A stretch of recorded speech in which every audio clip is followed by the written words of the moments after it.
What's going on, y'all? I got a brand new YouTube channel. This one is Nurse Trapping, I think. So my old channel is 601 Investments. I still got that channel, but I'm just branching off and doing another channel. So I feel like I could add a lot of value to the nursing community. This year be 9 years I've been doing it, so not a super long time. And just from having a unique perspective, because male nurses are only 6% of the nursing population. Black male nurses are about 0.5% of the nursing population. So we're less than 1%.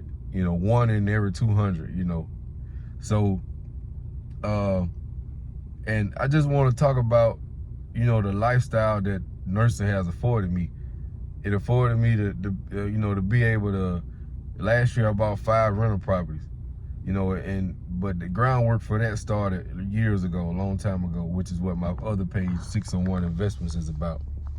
As far as I want to talk about the flexibility and the scheduling. I only work 3 days a week, and I can feel like I can give something to, even if from the A&P student to the nursing student to the second-year nursing student to the baby nurse that just got out of orientation. All the way up to, you've been doing nursing 3, 4, 5 years, 10 years or whatever. So, little things like MONA, chest pain, MONA, the acronym, morphine, oxygen, nitro, aspirin. The little simple things, the difference between a CPAP and a BiPAP, peritoneal dialysis. So it's just little things that I wasn't exposed to early on that I didn't know what I didn't know. I didn't know MONA. I didn't know the difference between, if I seen a patient with a mask on and the machine was side of the bed, I thought it was automatically a BiPAP. I didn't know there was a difference with CPAP and a BiPAP. So little things like that, I feel like I can add a lot of value to the nursing community. And just talking about, like, again, the lifestyle that it afforded me. Of course, it ain't nothing that's gonna make you rich, but I feel like if you live within your means or below your means, you can afford a very comfortable lifestyle. Like me right now, I can eat a corn dog or tuna sandwich, or I can eat a Wagyu steak and anything in between that. And it's not gonna change nothing about my week. It's not gonna change nothing about my month. I'm still gonna get my hair cut this week. I'm still gonna fill my car up with gas. I still can go out of town if I want to. So it's all about living within your means or even below your means. Like now, I drive with my car been paid off for 5 years. I still live in the same house that I lived in 2017. Where at the height of the pandemic, I was making $10,000 a week. Working 6 days, but I was making $10,000 a week, and got the check stubs can show you. Paid off all my debt. So I've done I got the BMW and all that stuff, but I got rid of it. And on my other page, on my 601 investment page, I talk about investing in real estate. And, so the groundwork started for that a long time ago. But last year I was able to buy 5 rental properties. I worked 1 extra day a week for a long time, probably almost a year. And, just saved up my money. And, again, living below my means. So a lot of time it ain't always what you make, is what you keep and what you do with what you make. And I always say, a lot of time people don't have income problems, they got spending problems. So you're gonna have to be able to tame those impulses and urges to do stuff. But yeah, so back to the nursing community, I just feel like I can provide a lot of value to the community from a unique perspective. Like I said, I've done corrections, I've done nursing home, I've done just about anything. It'd probably be easy for me to tell you what I haven't done. Of course, I haven't done like flight nursing and all that, but just the day-to-day ins and out of nursing. I've done the charge, I've done the whole charge nurse thing.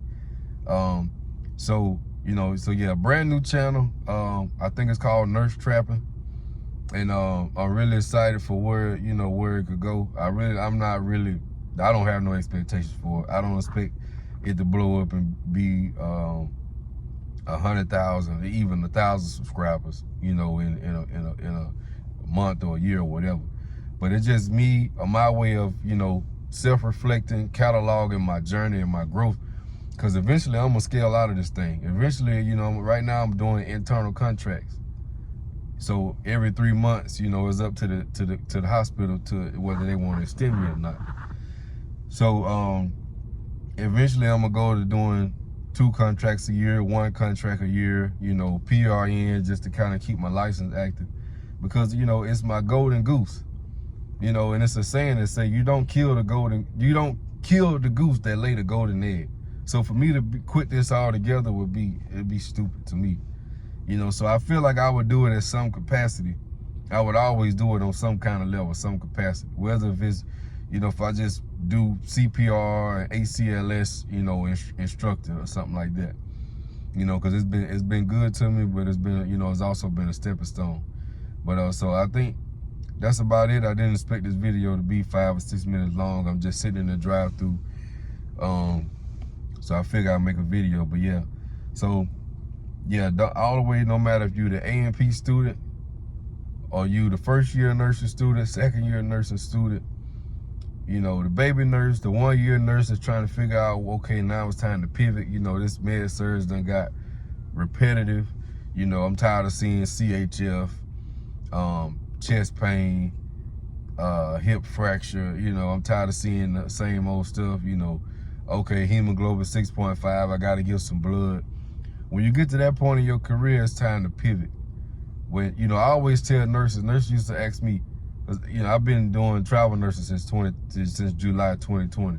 And when I go to new facilities, the new nurses always ask me, how do I know when it's time to start traveling? When you get an empty bed, when you get to work and you got an empty room, and you don't care what come in that room, that's when you know you're ready. But if you get to work and you got an empty room and you still like, man, I hope it's not a BiPAP. Man, I hope it's not a high flow. Man, I hope I don't gotta give blood. Man, I hope it's not an insulin drip. I hope it's not an amiodarone drip. I hope it's not a heparin drip. I hope, you know, I don't have to draw no blood work. You know, I hope I don't have to draw no labs. I hope I don't have to do an EKG. When you still at the point where you got an admission, you know you got an admission coming up, and you hoping it's not XYZ, you're not ready to travel yet. Because when you travel, I know it's people say they give you the worst assignments and all that stuff. From my experience, they usually don't. But they do expect you to show up and be ready to work. They do expect you to show up and for them to show you where the PICS is at, where the supply room at, and show you how to chart. If you're not familiar with the chart system and work, they're not gonna train you for. They're gonna give you 2 days orientation. You know, I mean, outside of the hospital orientation, but when you get to actually working on the floor, you're gonna get 2 days with a nurse to kind of ask questions, you know, what it's at, what we know the protocols and procedures, and they expect you to know how to work. They're not gonna train you on, you know, your nursing skills and, you know, your nursing interventions and stuff like that. So that's mainly what this channel about. I got probably about 10 topics, you know, I know right off the back I want to talk about, you know, just short videos, 2, 3, 5 minutes, if that long, because I know, you know, it's just, we're in a time where you can go on TikTok and type in something and it'll teach you how to do something in 30 seconds. So, you know, just little things, like I said, like Mona, morphine, oxygen, nitro, aspirin for chest pain. You know, what kind of labs do you expect? You know, what do you anticipate for chest pain? Doctor probably gonna order a troponin and an EKG.